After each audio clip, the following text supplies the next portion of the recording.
জোম্যাটো কিংবা Swiggy food delivery বয়দের সাথে কারণে অকারণে খারাপ আচরণের ঘটনা এখন নতুন কিছু নয়। আর এই ধরনের ঘটনার উদাহরণ আমরা সোশ্যাল মিডিয়াতেও দেখেছি বহুবার।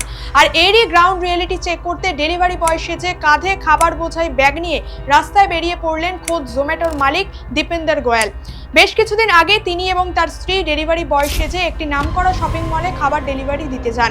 কিন্তু সেখানেই বুঝতে পারেন যে প্রতিদিন ডেলিভারি বয়দের ঠিক কি কঠিন পরিস্থিতির সম্মুখীন হতে হয়। সেখানে তাকে বলা হয় লিফট ডেলিভারি বয়দের জন্য নয়, তাই খাবার বোঝাই ব্যাগ নিয়ে সিঁড়ি ব্যবহার করে থার্ড ফ্লোরে খাবার ডেলিভারি দিতে হয় তাকে। এছাড়াও তিনি ডেলিভারি বয়দের সাথে কথা বলে তাদের পরিস্থিতি ও স্ট্রাগল জানার চেষ্টাও করেন। পরে এই সম্পূর্ণ সমীক্ষাটি তার ইনস্টাগ্রাম এবং টুইটারে পোস্ট করেন এবং তৎক্ষণাৎ পোস্টটি ভাইরালও হয়ে যায়।